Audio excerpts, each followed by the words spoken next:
إن الحمد لله نحمده ونستعينه ونستغفره ونعوذ بالله من شرور أنفسنا ومن سيئات أعمالنا من يهده الله فلا مضل له ومن يضلله فلا هادي له وأشهد أن لا إله إلا الله وحده لا شريك له وأشهد أن محمدا عبده ورسوله. يا أيها الناس اتقوا ربكم الذي خلقكم من نفس واحدة وخلق منها زوجها وبث منهما رجالا كثيرا ونساء واتقوا الله الذي تساءلون به والأرحام إن الله كان عليكم رقيبا. يا أيها الذين آمنوا اتقوا الله حق تقاته ولا تموتن إلا وأنتم مسلمون. يا أيها الذين آمنوا اتقوا الله وقولوا قولا سديدا يصلح لكم أعمالكم ويغفر لكم ذنوبكم ومن يطع الله ورسوله فقد فاز فوزا عظيما. أما بعد فإن خير الحديث كتاب الله وخير الهدي هدي محمد صلى الله عليه وسلم وشر الأمور محدثاتها وكل محدثة بدعة وكل بدعة ضلالة وكل ضلالة في النار. فقد قال الله تعالى في القرآن المجيد: أعوذ بالله السميع العليم من الشيطان الرجيم من همزه ونفخه ونفثه إن الله يحب التوابين ويحب المتطهرين. رب اشرح لي صدري ويسر لي أمري واحلل عقدة من لساني يفقه قولي. سبحانك لا علم لنا إلا ما علمتنا إنك أنت العليم الحكيم.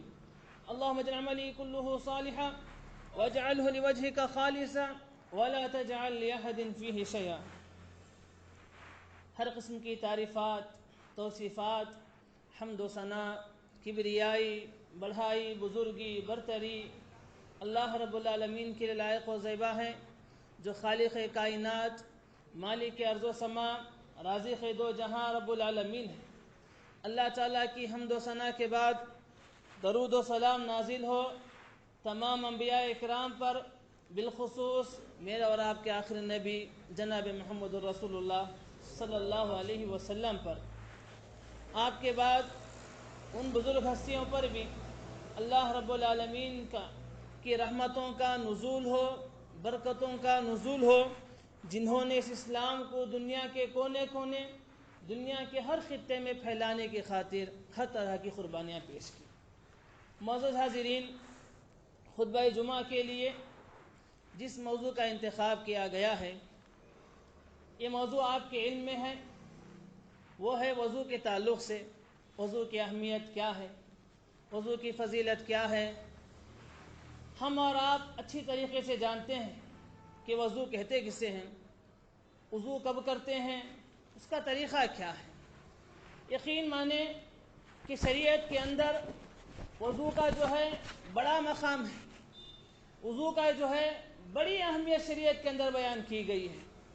شریعت کے اندر وضو کا جو ہے بڑا مرتبہ ہے۔ اس کی اہمیت کے تعلق سے کئی ایک چیزیں جو ہیں علماء کرام نے بیان کی ہیں۔ ان میں سے ایک یہ ہے کہ اللہ رب العزت نے جو ہے قرآن مجید کے اندر وضو کے تعلق سے ایک مستقل اللہ نے آیت کریمہ نازل کر دی۔ کہا: یا ایھا الذین آمنوا اذا قمتم الی الصلاۃ فاغسلوا وجوہکم وایدیکم الی المرافق۔ کہا کہ اے ایمان والو، جب تم نماز کے لیے کھڑے ہو تو اس وقت اپنے چہروں کو دھویا کرو، اپنے ہاتھوں کو کوہنیوں تک دھویا کرو، اپنے سروں کا مسح کرو، اپنے پیروں کو جو ہے ٹخنے تک دھویا کرو۔ تو اس وضو کی تعلق سے اللہ تعالیٰ نے قرآن مجید کے اندر ایک آیت کریمہ نازل کر دی۔ اور اسی طرح اس کی اہمیت کا اندازہ ہم اور آپ اس بات سے بھی لگا سکتے ہیں کہ نماز یہ اسلام کی بنیادوں میں سے دوسری بنیاد ہے، ارکان اسلام میں سے دوسرا رکن ہے، لیکن اس کی قبولیت کے لیے بھی وضو کا ہونا شرط ہے۔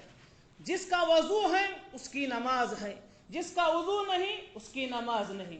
اور اسی طرح سامعین اکرام، اس وضو کی اہمیت کا اندازہ اس طرح سے بھی آپ لگا سکتے ہیں کہ قرآن مجید میں اللہ نے فرمایا: لا یمسہ الا المطہرون، قرآن مجید کو بھی چھونے کے لیے انسان کے لیے وضو کا ہونا چاہیے. اور اسی طرح اس بات سے بھی وضو کا اہمیت کا اندازہ ہوتا ہے کہ طواف کے لیے بھی جو ہے وضو کا ہونا چاہیے. اگر وضو نہیں تو طواف قابل قبول نہیں. تو سامعین کرام، وضو کی بہت بڑی اہمیت ہے. اور وضو جو ہے یہ صرف اس امت کے لیے نہیں، سابقہ امت کے اندر بھی جو ہے یہ عمل رہا ہے. پچھلی امتوں سے یہ عمل چلتا ہوا آ رہا ہے. صحیح بخاری صحیح مسلم کی حدیث ہے.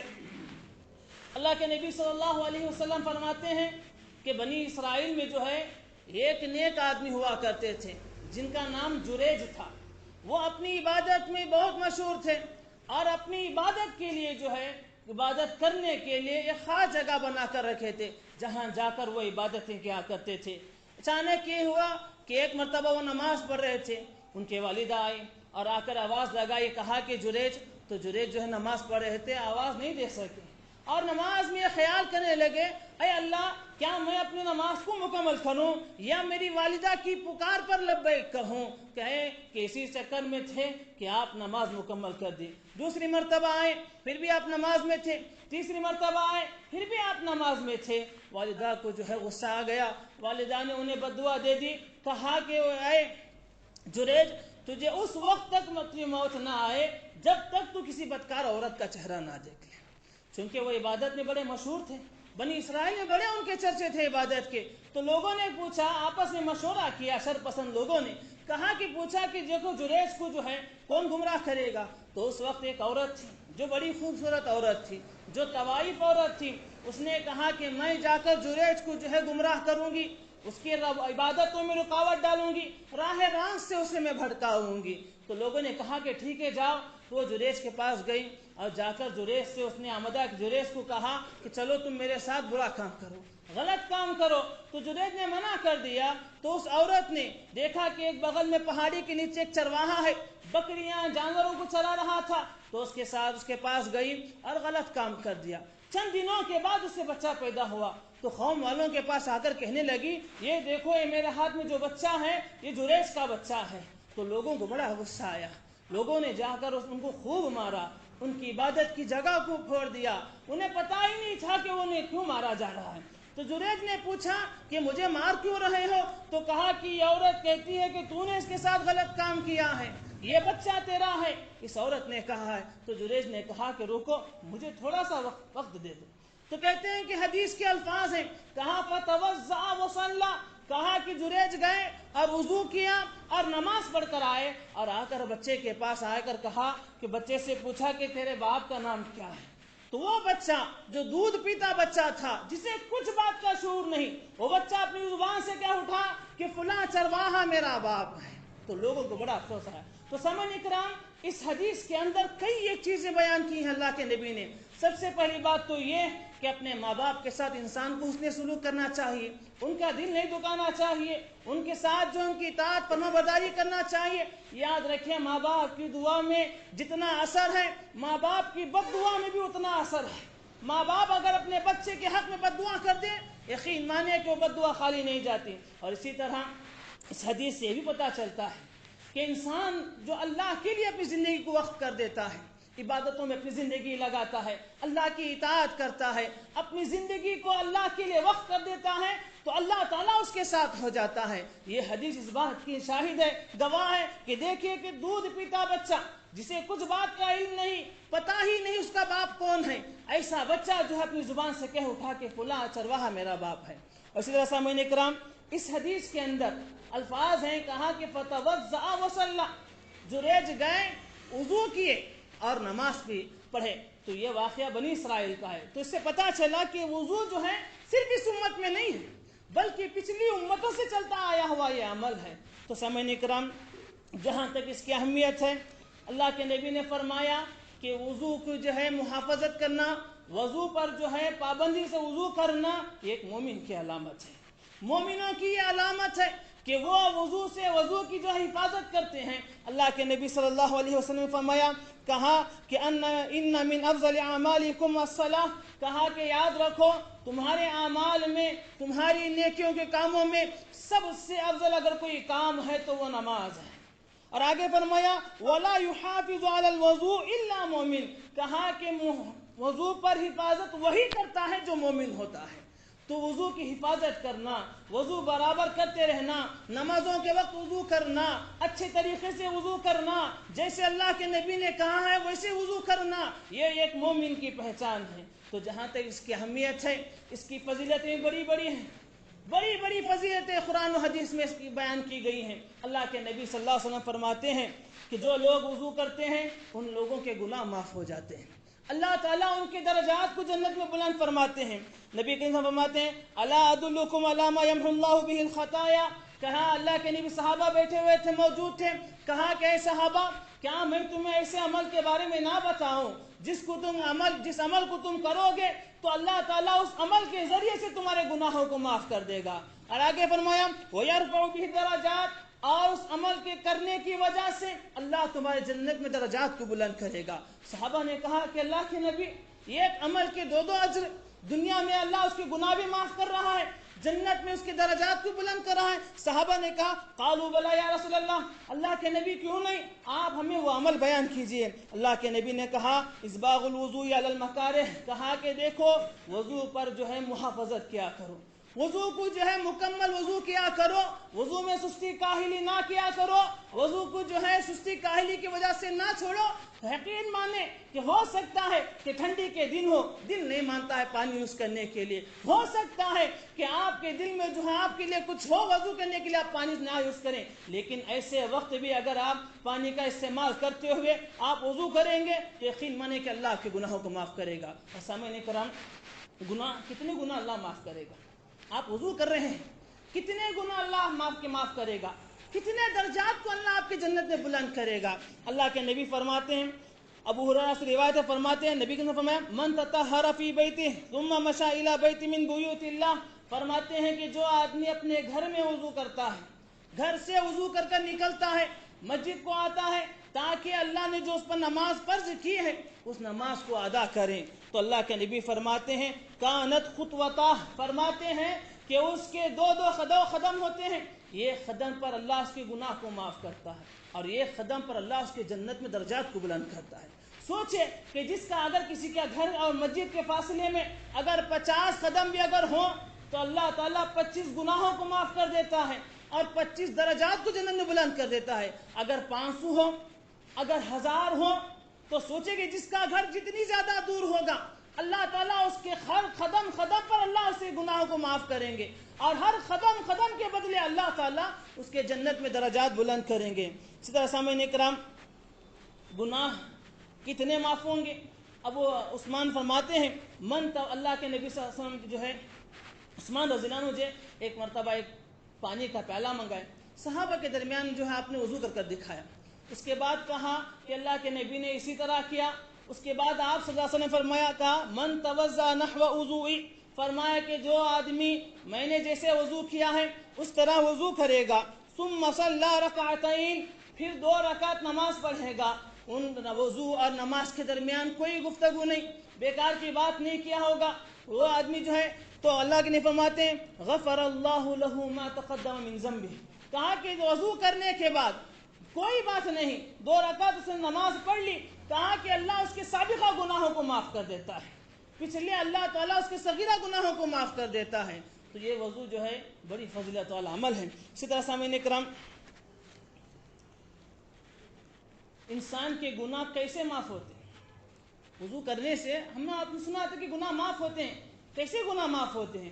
شریعت کے اندر اللہ کے نبی نے اس بات کی وضاحت کی، کہا کہ نبی نے فرمایا من توضأ فاحسن الوضوء، فرمایا کہ جو آدمی وضو کرتا ہے اور اچھے طریقے سے وضو کرتا ہے، وضو پر پابندی سے کرتا ہے، خرجت خطاياه من جسده، اللہ کے نبی فرماتے ہیں کہ اس کے گناہوں سے جو ہے اس کے جسم سے گناہ جھڑ جاتے ہیں، حتی تخرج من تحت اظفارہ، حتیٰ کہ اس کے ناخنوں سے بھی جو ہے گناہ جھڑ جاتے ہیں۔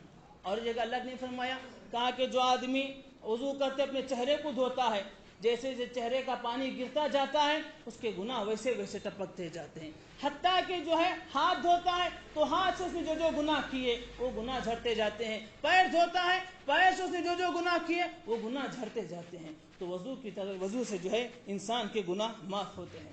اسی طرح وضو کی فضیلتوں میں سے ایک فضیلت یہ بھی ہے کہ وضو جو ہے یہ نصف الایمان ہے، آدھا ایمان ہے وضو۔ اللہ کے نبی صلی اللہ علیہ وسلم نے فرمایا الطہور شطر الایمان، کہا کہ دیکھو پاکی صفائی آدھا ایمان ہے۔ والحمدللہ تملأ المیزان، اور جو لوگ الحمدللہ کا تذکرہ ذکر کرتے رہتے ہیں وہ کل قیامت کے دن وہ الحمدللہ ان کے میزان حسنات کو بھر دے گا۔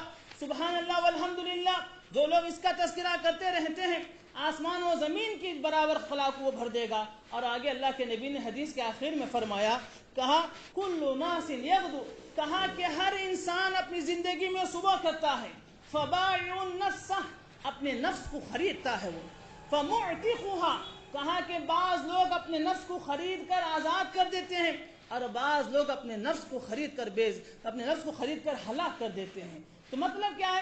کہا کہ جو لوگ دنیا میں جیسے صبح ہے ان کی زندگی میں دن طلوع ہوا، دن میں خیر کے کام کرتے ہیں، اچھائی کے کام کرتے ہیں، اللہ نے جو فرض ادا کیے ہیں ان فرائض کا اہتمام کرتے ہیں، اللہ نے جو ان پر فرض کیا ہے ان کو بخوبی جو ہے انجام دیتے ہیں، اچھے کاموں میں لگے رہتے ہیں، برے کاموں سے بچتے ہیں۔ اللہ کے نبی نے کہا فَمُعْتِقُهَا، یہ آدمی اپنے آپ کو جہنم کے آگ سے جو آزاد کر دیتا ہے۔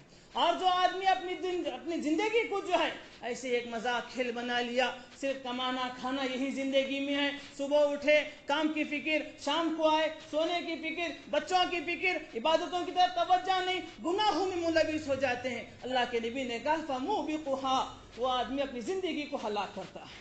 تو پتہ چلا کہ یہ ایمان جو ہے وضو کرنا یہ آدھا ایمان ہے۔ اور اسی طرح سامعین کرام، وضو کی فضیلت کے تعلق سے بڑی پیاری حدیث جو اللہ کے نبی صلی اللہ علیہ وسلم نے بیان کی، کہا اللہ کے نبی نے فرمایا لا يتوضأ أحد فيحسن وضوءه، فرماتے ہیں کہ جو آدمی اچھے طریقے سے وضو کرتا ہے، اپنے گھر میں اچھے طریقے سے وضو کرتا ہے، جیسے شریعت میں ہے وضو کرنا ویسے وضو کرتا ہے، پھر مسجد کو آتا ہے تاکہ جو ہے نماز پڑھے، صرف نماز کی نیت سے مسجد گھر سے وضو کر کر نکلتا ہے تاکہ وہ مسجد کو جا کر میں اللہ نے جو فرض کیا نماز اس کو ادا کروں، تو فرماتے ہیں الا تبش اللہ بہ، اللہ تعالیٰ جو ہے اس کے اس عمل سے خوش ہو جاتے ہیں۔ کیسے خوش ہوتے ہیں؟ جیسا کہ تم میں سے کسی آدمی کا کوئی فرد غائب ہو گیا، گم گیا ہے، اچانک وہ گھر کو آ جائے تو اس کے گھر والے دیکھ کر اسے کیسے خوش ہو جاتے ہیں۔ کوئی بچہ گم ہو گیا آپ کا، اچانک کئی دنوں کے بعد اچانک وہ آپ کو نظر آ گیا تو آپ دیکھ کر کیسے خوش ہوتے ہیں۔ اللہ تعالیٰ بالکل اسی طرح جو آدمی اپنے گھروں سے وضو کر کر صرف نماز کی نیت سے آتے ہیں تو اللہ تعالیٰ ان کو دیکھ کر خوش ہو جاتے ہیں۔ تو سامعین کرام، وضو کرنے کی وجہ سے ہم اور آپ اللہ کے محبوب بندے بن سکتے ہیں۔ اللہ ہم سے محبت کرے گا اگر ہم اور آپ اچھے طریقے سے وضو کریں گے، وضو کی پابندی کریں گے، ہم اللہ کے جو ہے محبوب بندے بن سکتے ہیں۔ شرط یہ ہے کہ ہم اچھے طریقے سے وضو کریں۔ قرآن مجید میں اللہ رب العزت فرماتے ہیں ان اللہ یحب التوابین، اللہ تعالیٰ جو ہے کثرت سے توبہ کرنے والوں کو پسند کرتے ہیں، محبت کرتے ہیں۔ کہتے ہیں کہ دیکھو فلاں بندہ میرے اپنے گناہوں کی معافی مانگ رہا ہے، فلاں بندے کو اس بات کا علم ہے کہ اس کا رب ہے اسے پکڑنے والا ہے، اس کا رب ہے اسے پوچھنے والا ہے، مواخذہ کرے گا گناہوں پر، یہ جان کر وہ آدمی جو ہے اپنے رب سے توبہ کرتا ہے، اللہ تعالیٰ اس کی توبہ کو ایسے آدمی سے خوش ہوتے ہیں کہ دیکھو یہ بندہ توبہ کر رہا ہے۔ اور آگے فرمایا وَيُحِبُّ الْمُتَطَہِّرِينَ، اور اللہ تعالیٰ جو ہے پاک رہنے والوں کو محبت کرتے ہیں۔ تو پتہ چلا کہ وضو کرنے کی وجہ سے ہم اور آپ اللہ کے محبوب بندے بن سکتے ہیں۔ اور یہی وجہ ہے کہ ترمذی کی حدیث ہے جس میں وضو کے بعد کی دعاؤں میں ایک دعا یہ بھی ہے، وضو کے بعد کئی دعائیں ہیں، ان میں سے ایک دعا یہ بھی ہے اللہم اجعلنی من التوابین واجعلنی من المتطہرین، اللہ مجھے توبہ کرنے والوں میں سے بنا، اللہ مجھے پاک رہنے والوں میں سے بنا۔ تو پاک رہنے والوں سے اللہ تعالیٰ محبت کرتے ہیں، ایسے لوگ اللہ کے محبوب بندے بن سکتے ہیں۔ اسی طرح سامعین کرام، جو لوگ دنیا میں وضو کرتے ہیں، اچھے طریقے سے وضو کرتے ہیں، ایسے لوگوں کے کل قیامت کے دن ان کے اعضاء چمکیں گے۔ ان کے اعضاء جو وضو کے اعضاء ہیں، چہرہ ہے، ہاتھ ہے، پیر ہے، سر ہے، یہ اعضاء جو ہے کہ قیامت کے دن ان کے چمکیں گے۔ اللہ کے نبی فرماتے ہیں امتی یوم القیامت غر من السجود، فرماتے ہیں قیامت کے دن میری امت آئے گی ان کی پیشانیاں چمک رہی ہوں گی، کیوں؟ من السجود، دنیا میں جو انہوں نے نمازیں پڑھی تھی اس وجہ سے، نمازیں جو دنیا میں پڑھتے تھے ایسے لوگوں کی پیشانیاں جو ہے چمکیں گی۔ آگے فرمایا محجلون من الوضوء، اور جو لوگ دنیا میں وضو کرتے تھے وضو کے پابند تھے ایسے لوگوں کے ہاتھ اور پیر چمکیں گے۔ تو پتہ چلا کہ دنیا میں جو وضو کی پابندی کرتے ہیں ایسے لوگوں کے کل قیامت کے دن اللہ ان کو ایک نور عطا کرے گا جس کی وجہ سے ان کے ہاتھ پیر ان کے چہرے چمک رہے ہوں گے۔ سامعین اکرام، وضو کرنے کی وجہ سے ہم اور آپ شیطان کے شر سے محفوظ رہ سکتے ہیں، شیطان سے بچ سکتے ہیں ہم اور آپ۔ ہمارے اور آپ کی ہر آدمی کی یہ ہے کہ کیا کریں، گناہ سے بچ نہیں پاتے ہیں، شیطان گمراہ کر دیتا ہے، کیا کریں ہو جاتا ہے۔ یہ نہیں، ہم اور آپ شیطان سے بچ سکتے ہیں، شیطان سے بچ سکتے ہیں ہم اور آپ۔ شرط یہ ہے کہ ہم اور آپ جس چیز کی پابندی کریں۔ اللہ کے نبی صلی اللہ علیہ وسلم فرماتے ہیں کہ جب انسان رات کو سوتا ہے تو شیطان جو ہے اس کی گدی میں 3 ٹانکے ڈالتا ہے، 3 گھانٹیاں ڈال دیتا ہے، اور ہر گھنٹی پر وہ کہتا ہے علیک لیل طویل۔ آدمی اٹھنا چاہتا ہے تو شیطان کہتا ہے ارے ابھی 5 منٹ ہے۔ آدمی اٹھنا چاہتا ہے ابھی 2 منٹ ہیں، ابھی 2 منٹ آرام کر سکتے ہیں آپ۔ اٹھنا چاہتا ہے، شیطان کہتا ہے کہ ارے ابھی وقت ہے بھائی۔ تو اللہ کے نہیں فرماتے ہیں کہ جیسے جیسے انسان اٹھنا چاہتا ہے تو شیطان کہتا ہے علیک لیل طویل، ارے ابھی رات بہت لمبی ہے، آرام کر آرام کر آرام کر۔ لیکن انسان جب اٹھ جاتا ہے، اٹھنے کے بعد کی دعا پڑھتا ہے تو یہ کہ گھاٹی اس کی کھل جاتی ہے۔ پھر آگے فرمایا کہ جب وہ وضو کرتا ہے تو اس کی دوسری گھاٹی کھل جاتی ہے، جب وہ نماز پڑھتا ہے اس کو تیسری گھاٹی کھل جاتی ہے۔ یعنی اس حدیث میں بتانے کا مقصد یہ ہے کہ انسان اپنے دن کی شروعات سے ہی شیطان سے بچ سکتا ہے، دن کی شروعات سے ہی اچھے کاموں سے شروعات کر سکتا ہے۔ شرط یہ ہے کہ وہ جو ہے وضو کا پابند بنے، نمازوں کا پابند بنے۔ تو اس حدیث میں بیان کیا گیا، کہا کہ شیطان جو ہے انسان پر جو ہے گھٹی پر گھانٹی ڈال دیتا ہے، وضو کرنے کی وجہ سے وہ گھانٹی کھل جاتی ہے۔ اسی طرح سامعین اکرام، وضو کرنے کی وجہ سے جو لوگ دنیا میں باوضو ہوتے ہیں، کل قیامت کے دن یہ لوگ حوض کوثر پر ہوں گے اور اللہ کے نبی صلی اللہ علیہ وسلم ان کو پہچانیں گے۔ کل قیامت کا دن ہوگا، اللہ تعالیٰ ان کو جو ہے حوض کوثر سے نوازے گا۔ ابو ہریرہ رضی اللہ عنہ فرماتے ہیں نبی کریم صلی اللہ علیہ وسلم جو ایک مرتبہ قبرستان کے پاس گئے، قبرستان کو جا کر جو ہے دعا کرنے لگے، السلام علیکم دار قوم مومنین انا ان شاء اللہ بکم لاحقون، دعا کرنے لگے۔ آگے آپ نے فرمایا میری خواہش ہے کہ میں اپنے بھائیوں کو دیکھوں۔ صحابہ نے کہا کہ اللہ کے نبی کیا ہم آپ کے بھائی نہیں ہیں؟ آپ کہہ رہے ہیں کہ اپنے بھائیوں کو میں دیکھوں، میری خواہش ہے یہ۔ تو صحابہ نے کہا کہ اللہ کے نبی کیا ہم آپ کے بھائی نہیں ہیں؟ اللہ کے نبی نے کہا کہ تم میرے بھائی نہیں، تم تو میرے صحابی ہو، میرے ساتھی ہو تم، لیکن میرے بھائی وہ ہیں جو ابھی تک دنیا میں نہیں آئے ہیں، جو دنیا میں ابھی تک یعنی اللہ کے نبی کے جانے کے بعد جو آئیں گے ان کو اللہ کے نبی نے کہا کہ یہ میرے بھائی ہیں۔ تو صحابہ نے کہا، اللہ کے نبی نے فرمایا کہ اس وقت میں جو حوض پر ہوں گا۔ اللہ کے نبی سے پوچھا کہ اللہ کے نبی آپ کیسے پہچانیں گے؟ آپ کے جانے کے بعد آپ یہ میرا بھائی ہے، یہ میری امتی ہے، آپ اسے کیسے پہچانیں گے؟ اس لیے کہ نوح سے لے کر جو ہے آدم علیہ السلام سے لے کر قیامت کی صبح تک کی ساری مخلوقات وہاں ہوں گی۔ اللہ کے نبی آپ کیسے پہچانیں گے کہ یہ میرا امتی ہے، یہ میرا امتی ہے؟ آپ کیسے پہچانیں گے؟ تو اللہ کے نبی صلی اللہ علیہ وسلم نے کہا کہ ایک صحابی سے پوچھا، کہا کہ دیکھو سارے سیاہ کالے کالے گھوڑے ہیں، اس میں سے یہ گھوڑا ایسا ہے جس کی پیشانی پر چمک رہی ہے، جس کے پیروں پر جو ہے سفیدگی ہے، تو کیا وہ مالک اپنے ان سارے کالے گھوڑوں میں اس گھوڑے کو نہیں پہچانے گا؟ صحابہ نے کہا کیوں نہیں اللہ کے نبی پہچان لے گا؟ تو کہا کہ بالکل اسی طرح دنیا میں جو لوگ وضو کے پابند ہوں گے، اس وضو کی وجہ سے کل قیامت کا دن ہوگا، ساری مخلوقات ہوگی، ان مخلوقات کے بیچ میں میری امتیوں کے ہاتھ اور پیر چمک رہے ہوں گے، ان کو دیکھ کر میں پہچانوں گا، کہوں گا کہ یہ میری امتی ہے، یہ میرے امتی ہے۔ تو اللہ کے نبی صلی اللہ علیہ وسلم جو ہے پہچانیں گے کہ یہ میری امتی ہیں، اور اللہ کے نبی اس وقت حوض کوثر پر ہوں گے۔ تو سامعین اکرام، وضو کرنے کی وجہ سے ہم اور آپ جو ہے حوض کوثر نصیب ہیں۔ اسی طرح وضو کرنا خود جو ہے یہ جنت میں داخل ہونے کا سبب ہے۔ وضو کرنا یقین مانے کہ نیکی ہے نہیں لیکن وضو کرنا خود باعث دخول جنت ہے۔ وضو کریں گے تو جنت میں جانے کا سبب ہے۔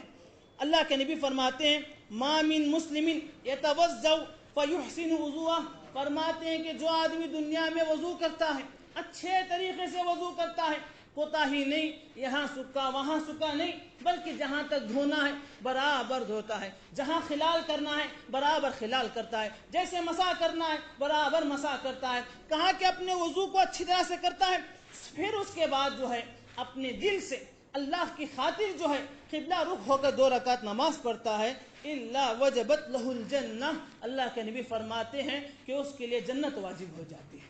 عمل کیا ہے؟ بہت مختصر عمل، صرف وضو کرنا اور اللہ کی خاطر 2 رکعت نماز پڑھنا۔ اللہ کے نبی نے کہا کہ وضو کرنے کے بعد اگر اللہ کی خاطر 2 رکعت نماز پڑھے گا تو اللہ اسے جنت میں داخل کر دے گا۔ اور سامعین اکرام، کیا کوئی آدمی یہ گمان کر سکتا ہے کہ اللہ کے نبی سے پہلے کوئی جنت جائے گا؟ کوئی گمان نہیں کر سکتا۔ اللہ کے نبی ہی پہلے دروازہ کھولیں گے۔ لیکن ایک حدیث ایسی ہے جس میں اللہ کے نبی نے ایک صحابی کے بارے میں کہا کہ میں نے تمہارے قدموں کی آہٹ مجھ سے پہلے جنت میں نے سنی ہے۔ فرماتے ہیں، بریدہ بن حسیب سے روایت ہے، فرماتے ہیں اللہ کے نبی صلی اللہ علیہ وسلم ایک مرتبہ صبح میں بلال رضی اللہ عنہ کو بلائے اور بلا کر کہا یا بلال، کہا کہ اے بلال، تم کون سا ایسا عمل کرتے ہو جس کی وجہ سے میں نے مجھ سے پہلے تمہاری قدموں کی آہٹ کو جو ہے میں نے جنت میں سنی ہے؟ کیا کہا کہ تم ایسا کون سا عمل کرتے ہو، کیا ایسا عمل جو تمہاری زندگی میں ہے جس کی وجہ سے میں نے سنا کہ میں بھی جنت میں داخل نہیں ہوا ابھی، لیکن تمہارے قدموں کی آہٹ کو میں نے اس سے پہلے سنی ہے؟ تو اللہ کے نبی صلی اللہ علیہ وسلم سے بلال نے کہا، اللہ کے نبی صلی اللہ علیہ وسلم، میں کوئی ایسا خاص عمل تو نہیں کرتا، لیکن بس اتنا ہے کہ میں جب اذان دینے کے لیے آتا ہوں مسجد میں تو پہلے 2 رکعت نماز پڑھتا ہوں۔ کیا ہے؟ اذان دینے کے لیے جب مسجد میں آتا ہوں تو 2 رکعت میں نماز پڑھتا ہوں۔ پھر اس کے بعد دوسری چیز کہ جب بھی میرا وضو ٹوٹ جاتا ہے، میں بے وضو ہو جاتا ہوں، تو فوراً میں وضو کرتا ہوں اور میں سمجھتا ہوں کہ وضو کے بعد میرے اوپر جو اللہ کے لیے 2 رکعت نماز ہے، تو میں 2 رکعت نماز پڑھتا ہوں۔ کیا کہا کہ صرف اذان سے پہلے 2 رکعت نماز پڑھتا ہوں۔ اگر وضو ٹوٹ جائے تو وضو کر جو ہے 2 رکعت نماز پڑھتا ہوں۔ تو اللہ کے نبی نے کہا کہ بیہما، کہا کہ انہی 2 عمل کی وجہ سے میں نے جو ہے مجھ سے پہلے تمہارے قدموں کی آہٹ جنت میں سنی ہے۔ تو اس لیے سامعین اکرام، وضو کا اہتمام کریں، وضو جو ہے دخول جنت کا سبب بنے۔ اسی طرح جو لوگ دنیا میں اچھے طریقے سے وضو کرتے ہیں، اللہ تعالیٰ کل قیامت کے دن انہیں بڑی اچھی اچھی نعمتیں عطا کرتا ہے۔ دنیا میں مرد کے لیے جو ہے سونا پہننا حرام ہے، ٹھیک ہے، سونے کے برتنوں میں کھانا، چاندی کے برتنوں میں کھانا حرام ہے۔ لیکن کل قیامت کا منظر ایسا نہیں ہے، قیامت کا منظر ہی الگ ہے۔ اللہ کے نبی صلی اللہ علیہ وسلم فرماتے ہیں، کہتے ہیں تبلغ حلیت اہل الجنہ، فرماتے ہیں اہل جنت کو اللہ تعالیٰ جو ہے زیور عطا کرے گا، اللہ تعالیٰ انہیں جو ہے زیور عطا کرے گا۔ اور وہ زیور کہاں کہاں تک جائیں گے؟ کہا کہ جہاں جہاں تک اس نے وضو کیا ہوگا اتنی دور دور تک اس کے زیورات جائیں گے۔ کیا مطلب زیورات؟ اللہ انہیں ایسا نور عطا کرے گا، اللہ جو ہے ان کے وضو کی وجہ سے اللہ تعالیٰ انہیں روشنی دے گا، اللہ تعالیٰ ایسی چمک دے گا، جہاں جہاں تک اس نے وضو کیے ہوں گے اس کے وہ سارے اعضاء وہاں چمکیں گے۔ اسی طرح سامعین اکرام، وضو کے تعلق سے جو آدمی وضو کرتے ہیں اللہ تعالیٰ ان کے لیے جنت کے 8 دروازے کھول دیتا ہے۔ ہماری تو بس یہ تمنا ہے اللہ سے کہ اللہ ہمیں کسی ایک ہی دروازے سے ہی جنت میں داخل کر لے، کافی ہے۔ لیکن جو لوگ وضو کا اہتمام کرتے ہیں اللہ تعالیٰ ان کے لیے جنت کے 8 دروازے کھول دیتا ہے، اور بندے سے خود کہتا ہے، بندے سے کہتا ہے اللہ تعالیٰ کہ جا، یہ 8 دروازے میں نے تیرے لیے کھول دیے ہیں، جس دروازے سے چاہو دروازے جنت میں داخل ہو جا۔ اللہ کے نبی صلی اللہ علیہ وسلم فرماتے ہیں، برا بن عازب سے روایت ہے، رسول اللہ صلی اللہ علیہ وسلم فرماتے ہیں، کہتے ہیں کہ جو آدمی وضو کرتا ہے پھر اس کے بعد وضو کے بعد کی دعا پڑھتا ہے، بس معمولی سی دعا، اشہد ان لا الہ الا اللہ وان محمدا عبدہ ورسولہ، معمولی چھوٹی سی دعا۔ کہا کہ جو آدمی وضو کرنے کے بعد صرف اس دعا کا اہتمام کرتا ہے اللہ کے نبی فرماتے ہیں الا فتحت لہ ابواب الجنت الثمانیہ، اللہ تعالیٰ اس کے لیے جنت کے 8 دروازے کھول دیتا ہے، اور اللہ فرماتے ہیں یدخل من ایہا شاء، اللہ کہتے ہیں کہ جنت کے جس دروازے سے تو چاہے اس دروازے سے داخل ہو سکتا ہے۔ اللہ اسے اختیار دے دیتے ہیں، کہتے ہیں کہ یہ 8 دروازے جنت کے کھول دیے گئے ہیں، تو جس دروازے سے چاہتا ہے جنت میں داخل ہو جا۔ تو وضو کے بعد کی دعا کا اہتمام کرنا، وضو کا اہتمام کرنے کی وجہ سے ہم اور آپ جو ہے جنت کے 8 دروازے کھول سکتے ہیں۔ اسی طرح سامعین اکرام، وضو جو ہے سونے سے پہلے کرنا یہ بھی بڑی فضیلت کا کام ہے۔ سونے سے پہلے وضو کر سونا جو ہے اس کی بھی بڑی فضیلت ہے۔ فضیلت کیا ہے؟ برا بن عازب فرماتے ہیں نبی کریم صلی اللہ علیہ وسلم نے فرمایا اذا اتیت مسجدک، فرمایا کہ جب تم سونے کے لیے اپنے بستر پر آؤ، کہا فتوضا، آنے سے پہلے آپ وضو کر لو۔ کیسے وضو؟ وضو للصلاۃ، جیسے کہ نماز کے لیے وضو کرتے ہو ویسا تم وضو کر کے بستر پر آؤ، پھر اس کے بعد دائیں جانب سیدھی کروٹ پر سو، پھر یہ دعا پڑھو، اللہم انی اسلمت الیک، اللہم انی اسلمت نفسی الیک ووجہت وجہی الیک والجأت ظہری الیک. کہا کہ یہ دعا کا تم اہتمام کرو. کہا اللہم انی اسلمت نفسی الیک ووجہت وجہی الیک والجأت ظہری الیک رغبۃ ورہبۃ الیک لا ملجا ولا منجا منک الیک آمنت بکتابک الذی انزلت وبنبیک الذی ارسلت. کہا کہ تم وضو کر آؤ اور سیدھی جانب سو کر، سیدھی جانب لیٹ کر بس اس دعا کا اہتمام کرو. تو اس کی فضیلت کیا ہے؟ اللہ کے نبی صلی اللہ علیہ وسلم نے فرمایا فَإِن مِتَّ عَلَى الْفِطْرَةِ. کہا کہ اگر اس حال میں تم مر جاؤ گے تو فطرت اسلام پر تمہاری موت ہوگی. کیا فطرت اسلام سے مطلب؟ اللہ کے نبی نے فرمایا کل مولود یولد علی الفطرہ. انسان جو بھی دنیا میں پیدا ہوتا ہے، چاہے وہ کافر کے یہاں پیدا ہو چاہے مسلمان کا پیدا ہو، ہر انسان جو ہے مسلمان بن کر پیدا ہوتا ہے. ہر انسان جو ہے توحید والا بن کر پیدا ہوتا ہے.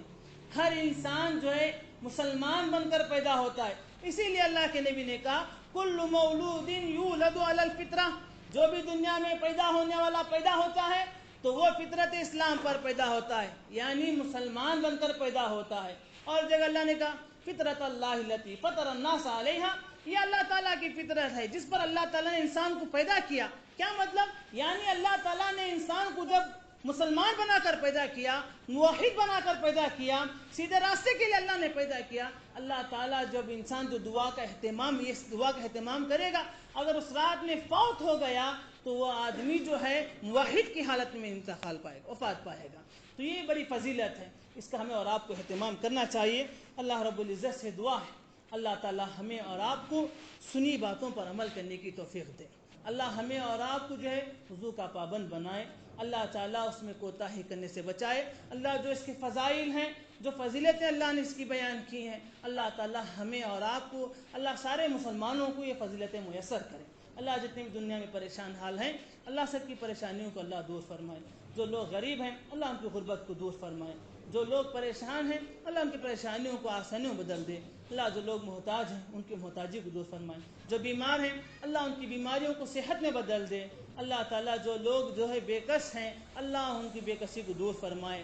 اللہ تعالیٰ مسلمانوں کی حفاظت فرمائے. اللہ مسلمانوں کو قوت دے، مسلمانوں کو طاقت دے. اللہ مسلمانوں کو جو ہے اللہ تعالیٰ ثابت قدمی عطا فرمائے. اللہ تعالیٰ آسام کے مسلمانوں کی حفاظت فرمائے. اللہ دنیا میں جہاں بھی مسلمان ضعیف ہیں، کمزور ہیں، اللہ ان کا ناصر بنے.